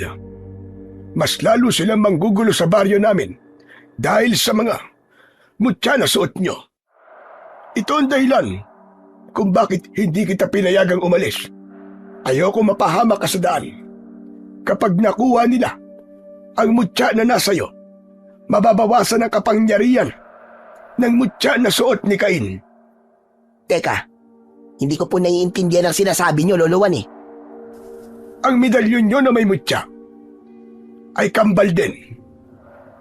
Sa oras na mawala ang mutya ng kidlat at makuha ito ng mga aswang, mababawasan naman ang bisa ng mutya ng kulog. Naiintindihan ko na po. Tsaka, ito po ang dahilan kung bakit hinanap ko si Cain. Nag-alala po ako na baka nasa panganib din po siya. Ang ipinagtataka ko lang po, di ba po kapag kambal, mararamdaman po namin ang sakit kapag may sugat ang isa sa amin? Oo, pero hindi na ngayon, Abel. Siguro, pinutol na ni Marita ang magkaugnay ninyong pusod para hindi niyo maramdaman ang sakit ng bawat isa sa inyo. Kaya po pala kahit nasugatan si Abel, hindi ko po yun naramdaman. Oo, Cain. Dahil ang mutya niyo lang ang magkaugnay. Lolo Juan, ano pong dahilan? At biglang lumakas ang kapangyarihan ng hawak po naming punyal. Kahit na anong sandata ang hawakan niyo, magkakaroon ito ng kapangyarihan. Napansin ko rin po, nakakaiba ang epekto ng mga sandata namin sa katawan ng mga aswang na wakwak. Tungkol naman sa epekto ng mga mutya ninyo sa katawan ng mga aswang, ang medalyon ng mutya ng kidlat, sa oras na masugatan ng kalaban, tatamaan siya ng kidlat. Ganon din sa medalyon ng mutya ng kulog. Kapag nasugatan ng may suot nito ang aswang, makakarinig siya ng malakas na kulog na para bang dumadagundong hanggang sa sumabog ang kanyang ulo. Hala, ang astig naman nun. Kaya po pala sumasabog ang ulo nila kapag tinatamaan ko sila ng sandata ko. Sa aswang lang nagkakaroon ng epekto ang mga kapangyarihan ninyo. Walang dating ang mga yan sa mga tao. Lalo na kapag ang aswang ay nasa inyong tao. hindi rin nila mahahawakan ang medalyon nyo na may mutya. Kailangan kayo mismo ang maghuhubad nito. Matagal akong hindi nakapagsalita dahil unti-unti nang nagiging malinaw sa akin ang lahat kung bakit madalas kaming sinasalakay sa baryo namin sa Santa Ines. Dahil ako pala talaga ang puntirya nila. Dahil sa mutya na suot ko. Hala, sige na. Pumasok na tayo sa loob ng bahay. Doon na lang tayo mag-usap. Akma na sanang hahakbang ako nang bigla kong naramdaman ang sakit mula sa sugat ko sa dibdib. Hindi ako makahinga na para bang unti-unti akong nangihina. Aray! Aray, ang sakit! Oh, ano nangyayari sa'yo, Abel? Biglang natigilan si Cain nang mapansin niya ang sugat ko sa dibdib. Loloan si Abel po. May kalmot siya ng aswang sa dibdib. Ano ka mo? Hala, sige na. Alalayan mo ang kambal mo. Kailangan magamot kagad ang sugat niya. Sobrang hapdi po ng sugat ko. Ang sakit! Tiisig mo muna. Halika. Umakbay ka sa balikat ko. Mabilis kong ipinatong ang braso ko sa balikat ni Cain. Sa kanya ko inalalayang maglakad papasok sa bahay. Maya-maya pa ay inihiga niya ako sa katre. Siya na rin ang nagsuksok ng punyal sa bewang ko. Ramdam ko ang pag-aalala sa akin ni Cain. Ayos lang ako. Huwag kang mag-alala, Cain. Hindi ako nag-aalala sa'yo, no? Wala akong pakialam kahit mamatay ka pa. Hindi mo ako maloloko, Cain. Alam kong nag-aalala ka. Nakukuha mo pang ngumiti dyan, ha? Pambihira. Hindi yung balam na ang kahinaan ng mutya natin ay ang kagat at kalmot ng aswang. Bakit kasi hindi ka umiwas? O ano? Bakit tumatawa ka?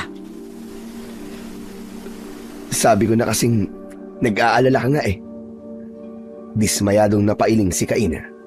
At dahil sa eksenang yon, hindi maitago ni Luluan ang tuwa habang pinapanood niya kami.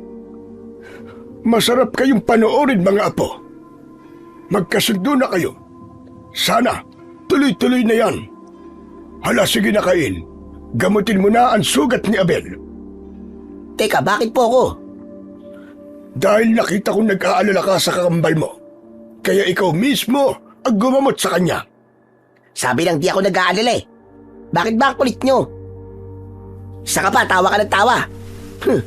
Para ka walang sugat, ha? Hindi ko napigilan ang hindi maging masaya ng mga sandaling yon. Dahil sa wakas, nakuha ko na ang loob ng kakambal ko. Totoong masakit ang sugat ko. Pero kaya pala yung tiisin kapag alam kong may kapatid ako na mag-aasikaso sa akin. Maya-maya pa ay lumabas ng silid si Luluan, samantalang si Cain naman ay naghanda ng panlinis at gamot para sa sugat ko. Hindi ko namalayan na nakatulog na pala ako. Kinabukasan ay nagising ako na mabigat ang katawan ko. Pagtingin ko sa higaan, nakita kong mahimbing na natutulog si Cain sa tabi ko. Hindi pala nag-aalala, ha? Nakangiti akong bumangon. Kinuha ko ang kumot at itinakip ko yun sa kanya. Pagkatapos lumabas ako ng silid.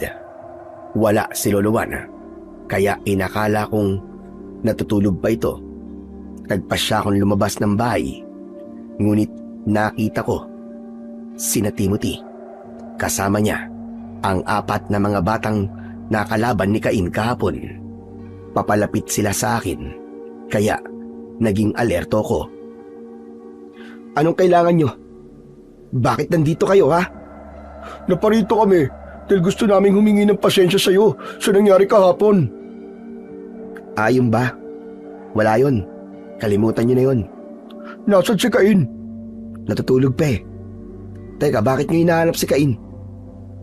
Gusto ko lang siya makausap tungkol sa lolowan niya. Teka, anong tungkol kay Luluan? Mahalagan si Cain na lang ang makarinig ng sasabihin ko. Ay siya nga pala. Ano nga ulit ang pangalan mo? Abel, ako si Abel.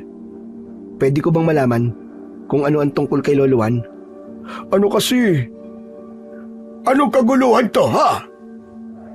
Sabay kaming napalingon sa likuran ko nang magsalita si Lolo Juan.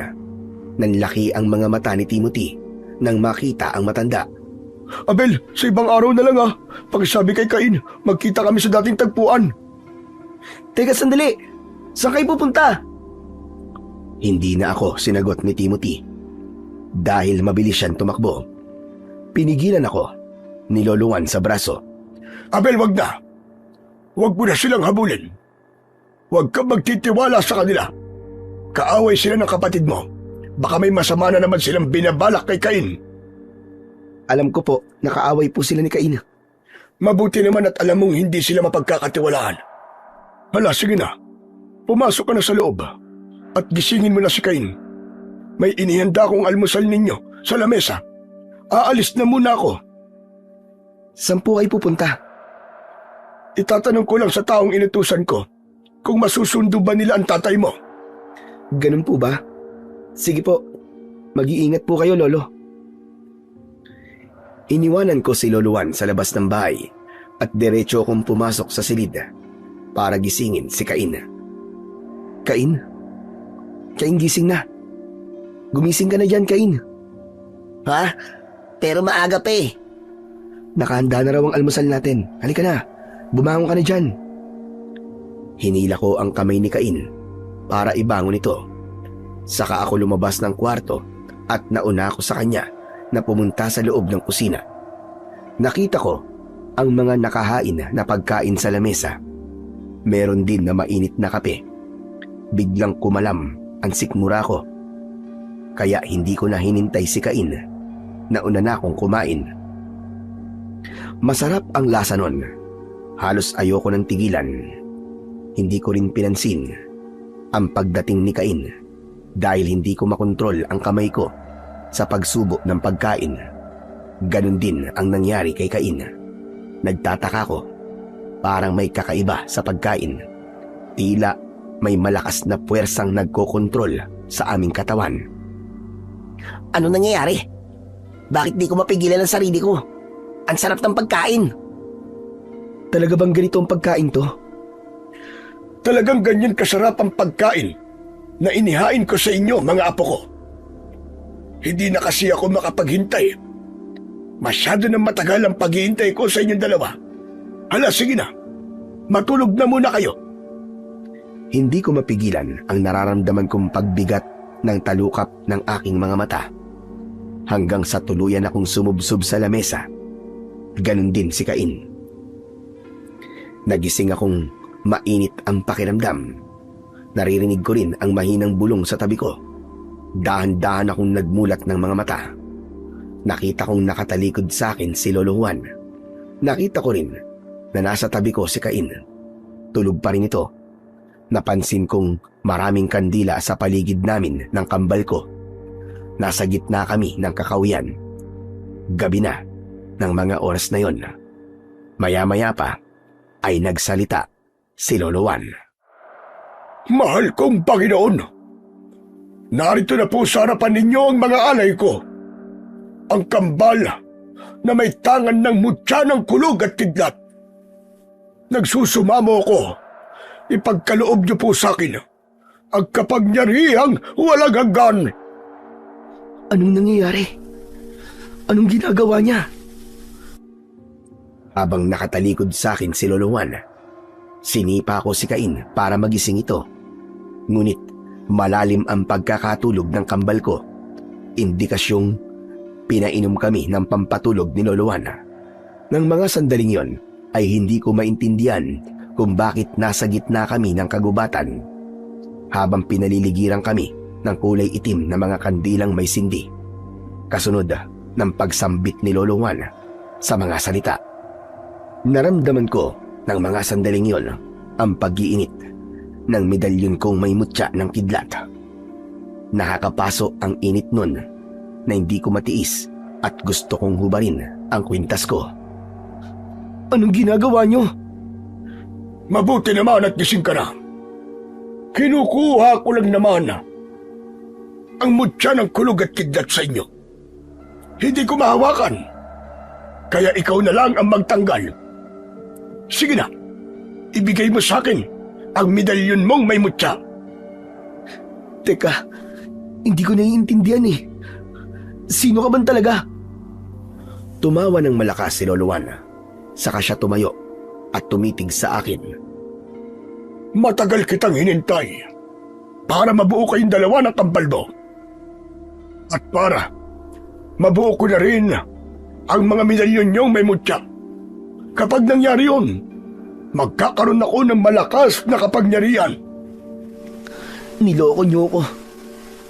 Niloko niyo kami ni Cain. Ah! Aray! Ang init ng medalyon ko! Sige na, ubarin mo na ang kwintas mo.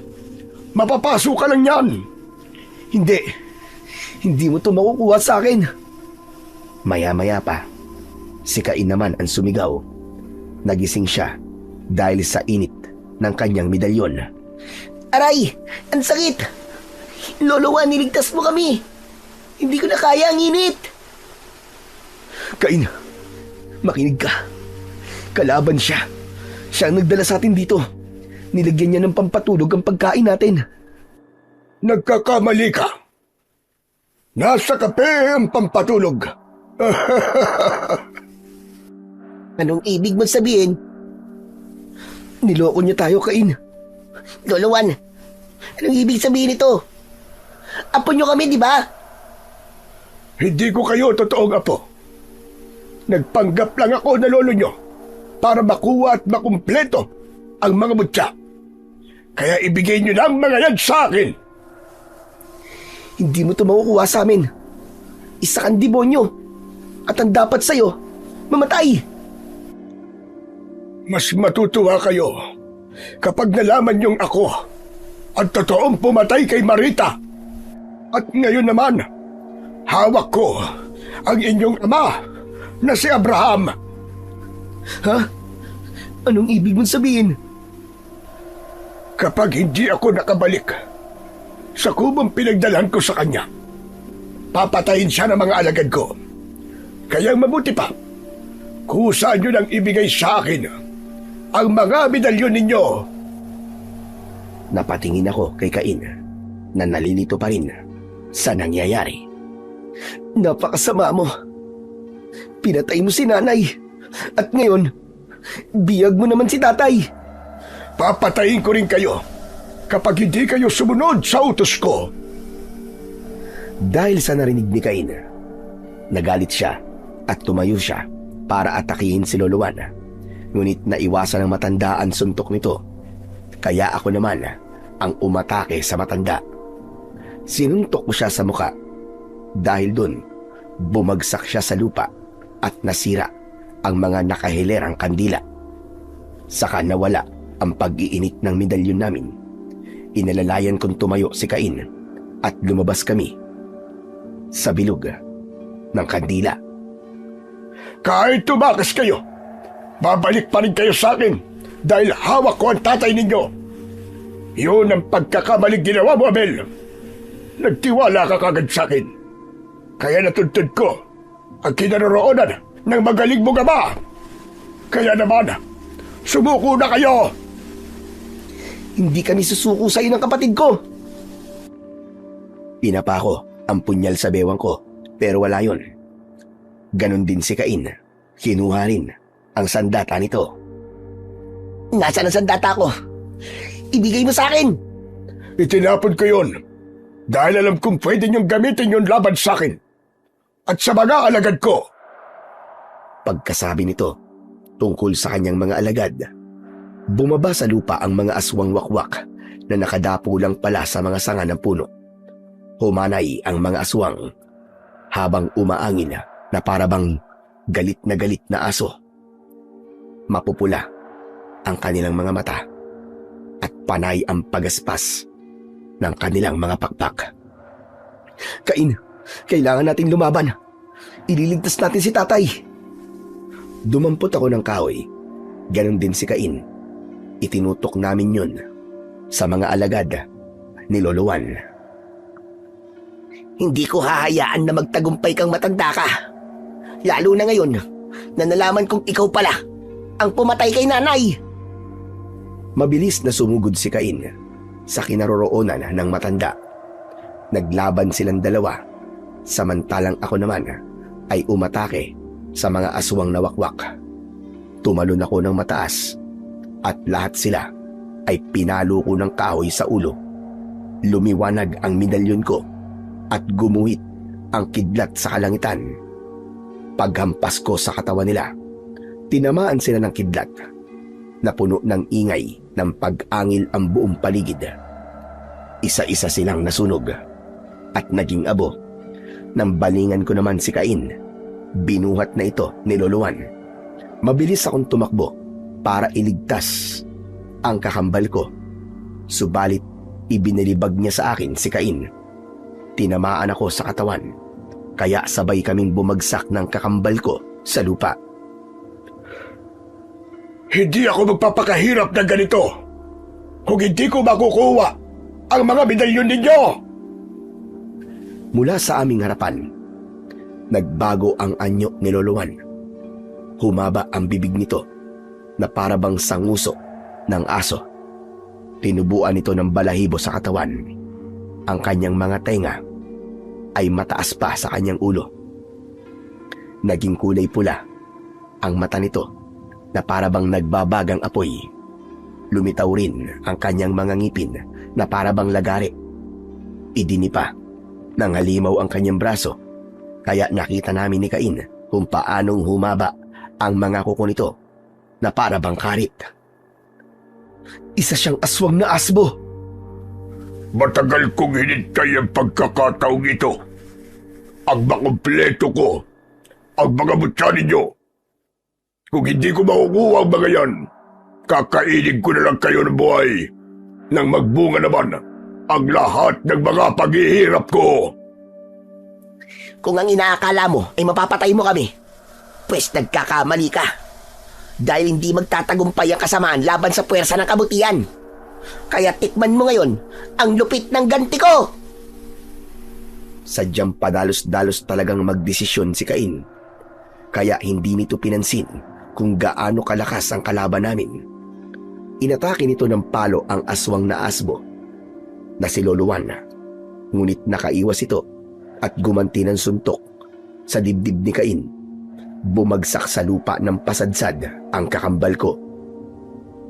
Kaya naman, pumalit ako sa kanya. Ako ang humarap sa aswang na asbo. Magkakasunod na palo ng kahoy ang ginawa ko. Ngunit hindi ko rin siya tinamaan. Alam ko ang mangyayari sa akin kapag tinamaan ako ng sandata ninyo. Alam ko ang kailangan ko pagdating sa kapangyarihan ninyo. Tama ng satsat. Tayong dalawa magtuos. Mabilis akong sumugod at umatake sa kanya ng palo. Umiwas siya at gumanti siya sa akin ng magkakasunod na suntok na tumama naman ng direkta sa dibdib ko. Bumagsak akong pasadsad sa lupa sa tabi mismo ng kakambal kong si Cain. Sabay kaming tumayo at hinarap ang aswang na asbo. Nagkatinginan kaming dalawa para sabay na umatake. Pinagtulungan namin si Loloan, pero tinamaan niya kami ng tig-isang sipa sa sikmura. Namilipit kami sa sakit at nabitiwan namin ang kahoy na hawak namin. Kasunod ng pagsakal niya sa aming leeg ni Cain. Bitiwan mo ako! Hayop ka! Ito na ang magiging katapusan yung dalawa! Nagkakamali ka! Nagsisimula pa lang tayo! Wala na kayong magagawa ngayon. Pareho ko ng hawak ang leeg nyo. Mamamatay na kayo sa mga kamay ko! Sabay na umangat ang aming mga paa sa lupa. Halos manlabo na ang aming paningin dahil sa mahigpit na kamay ng aswang na asbo. Nagtitigan kami ni Cain. Nag-usap kami sa mata. Pagkatapos ay mahigpit kaming naghawak ng kamay habang umaangil ang aswang na may sakal sa amin. Cain, higpitan mo ang hawak mo sa kamay ko. Kailangan nating magkalapit sa isa't isa. Pagdikitin natin ang mutya ng kulog at kidlat. Nang maunawaan ni Cain kung ano ang ibig kong sabihin, kahit nangihina at nanlalabo ang aming paningin, ubod lakas naming hinila ang kamay ng bawat isa upang magkalapit kami. Pilit naming pinagdikit ang aming mga medalyon na may mutya. Nahirapan kami sa umpisa dahil malakas ang aswang, lalo na at pahigpit ng pahigpit ang pagkakabaon ng kuko ng aswang sa leeg namin. Pero dahil sa kagustuhan naming matalo ang halimaw na si Lolo Juan, pinilit naming pagdikitin ang medalyon. Nang tuluyang magdikit ang dalawang medalyon, sumabog ang malakas na liwanag sa gitna ng aming kwintas. Nasilaw ang aswang na asbo, kasabay ng pagsuntok namin sa kanyang mukha. Gumuhit ang malakas na kidlat sa langit, kasunod ng pagdagundong ng kulog sa paligid. Napasigaw ng malakas ang aswang na asbo dahil sa labis na sakit. Nabitiwan niya kami at bumagsak kami sa lupa. Nakita namin na nasa bewang nito ang aming punyal habang umaangil ang aswang at tinakluban niya ang kanyang mga tenga. Nilapitan namin siya at kinuha namin ang punyal sa bewang niya. Hindi na kami nag-aksaya ng oras. Sabay naming ibinaon ang punyal namin sa kanyang dibdib. Saka namin itinapat sa kanyang mutya ang lumiliwanag naming mga medalyon. Naulit ang pagdagundong ng kulog sa paligid at gumuhit ang malakas na kidlat sa kalangitan. Direktang tumama ang kidlat sa katawan ng aswang na asbo. Sumambulat ang nagkapira-pirasong katawan ni Lolo Juan. Kumalat yon sa lupa. Nanghihina naman kaming napaluhod sa lupa, kasunod ng pagbuhos ng ulan at pumatak yon sa aming katawan. Nagyakap kami ng kambal kong si Cain. Tol, kambal ko. Nakaligtas tayo, Tol. Cain, pagmasdan mo ang mutya natin. Oo nga. Nabuo na ang mutya. Sabay naming hinubad ang medalyon na may mutya. Pinagmasdan naming mabuti ang kwintas. Saka namin muling hinati sa gitna. Isinuot namin yon ng sabay sa aming leeg. Pagkatapos nun, inalalayan ako ni Cain na tumayo. Saka naman dumating si tatay. Kasama niya si Timothy. Gulat na gulat kami dahil ligtas ang ama namin. Mga anak! Diyos ko! Ang mga anak ko! Mabilis na lumapit sa amin si tatay. Bakas sa mukha niya ang tuwa at pag-aalala. Tay, paano po kayo nakaligtas? May nagligtas sa akin ng mga bata. Kasama kong isa sa kanila. Pinatay ng taong bayan ang mga aswang na nagbantay sa akin. Kaya ako nakaligtas. Tay? Tay, patay na po pala si nanay. Alam ko. Sinabi sa akin ni Tatang Juan nang magkausap kami bago niya ako ikinulong sa kubo. Narinig ng mga batang nagligtas sa akin ang mga sinabi ng matanda. Kaya tinulungan nila ako. Si Cain naman na nakatingin lang kay tatay ay hindi namamalayang may luha na ang mga mata. Ako naman nagpasalamat ako kay Timothy. Ano? Ayos lang ba kayo ng kakambal mo? Wala ba masakit sa inyo? Ayos lang po kami, tay. Ligtas na po kami. Tumingin si tatay kay Cain. Hindi siya nagsalita, sa halip niyakap niya ng maigpit ang kakambal ko. Anak, Cain, patawarin mo ko. Kung ngayon lang kita pinuntahan. Ay, wala po kayong kasalanan. Patawarin niyo po ako kung nagsalita po ako kay Abel ng masama tungkol sa inyo. Ayos lang yun, anak. Ang mahalaga, ligtas na kayong dalawa. Ang buong akala ko talaga ay hindi ko na kayo makikita, mga anak ko. Hindi na napigilan pa ni tatay ang kanyang sarili. Maigpit niya kaming niyakap ng sabay. Napaiyak din si Cain nang gumanti ito ng yakap kay tatay. Sa wakas, magkakasama na po tayo. Si nanay po, pinatay po siya ni Lolo Juan. Pinaniwala niya po ako na totoo ko siyang lolo. Ang buong akala ko po, tatay siya ni nanay.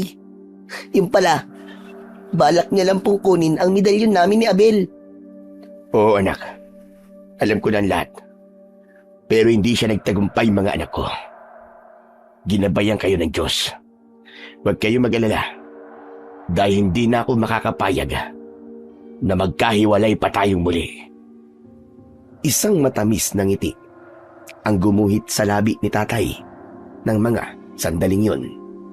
Nang matiyak naming wala ng banta ng panganib sa paligid, mabilis kaming tumayo. Saka lang namin nakita si Timothy.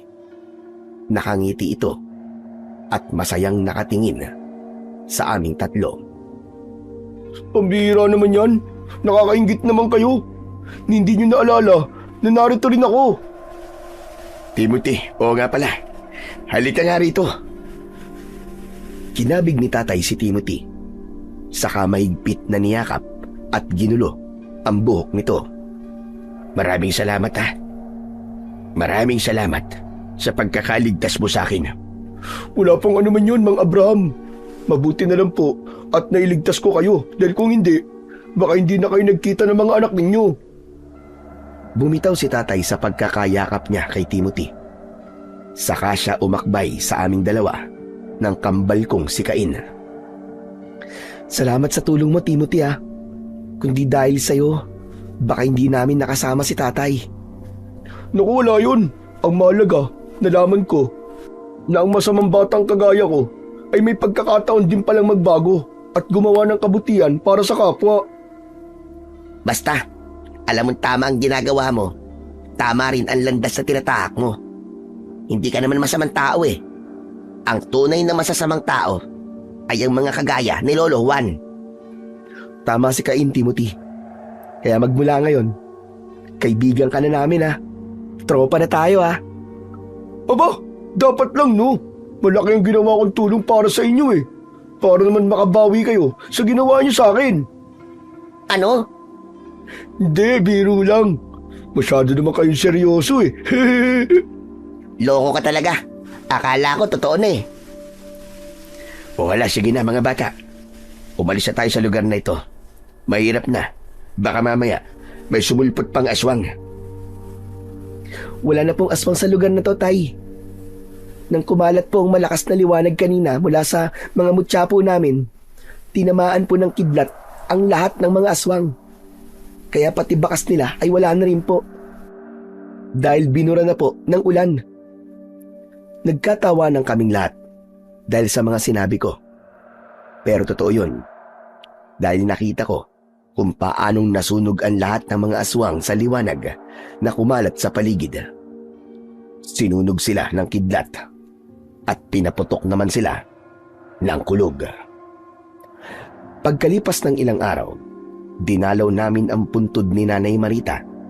Pagkatapos humingi ng tawad si tatay dahil hinusga niya ang dahilan ng pang-iiwan sa amin ni nanay.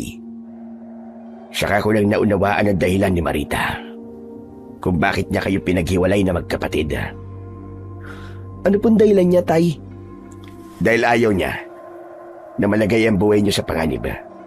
Alam niya na pinaghahanap kayo ni Tatang Juan para makuha ang medalyon ninyong dalawa. Dahil po sa ginawa ni nanay, tumagal ang paghihintay ng pinuno ng mga aswang. Nagkaroon po kami ng pagkakataon para magsanay sa pakikipaglaban. Nang sa ganun, kapag nagkita ulit kami ni Abel, kaya na naming ipagtanggol ang buhay namin. Nagtiis ang nanay niyo para sa inyong dalawa. Opo, tay. At hindi po nasayang ang sakripisyo po ni nanay. Dahil nagtagumpay po kaming dalawa ni Cain. Kaya iiwan natin si Marita nang may ngiti sa labi upang hindi siya malungkot kung saan man siya naroroon. Inakbayan kami ni tatay at sinimulan na naming maglakad paalis sa lugar na yon. Pagkatapos naming magpaalam kay Timothy, ay bumalik na kami sa aming baryo upang mamuhay ng tahimik at payapa. Sa ngayon, ay suot pa rin po namin ang medalyong may mutya ng kulog at kidlat. Kahit na meron na kaming mga sariling pamilya, ay hindi pa rin namin nakakalimutang dalawin ang puntod ni nanay. Kasama na niya si tatay ngayon, na namatay rin dahil sa labis na katandaan. Hanggang dito na lamang po ang aking kwento. At sana ay may napulot po kayo na magandang aral. Hanggang sa muli, at pagpalain po nawa kayong lahat ng Diyos na may kapal.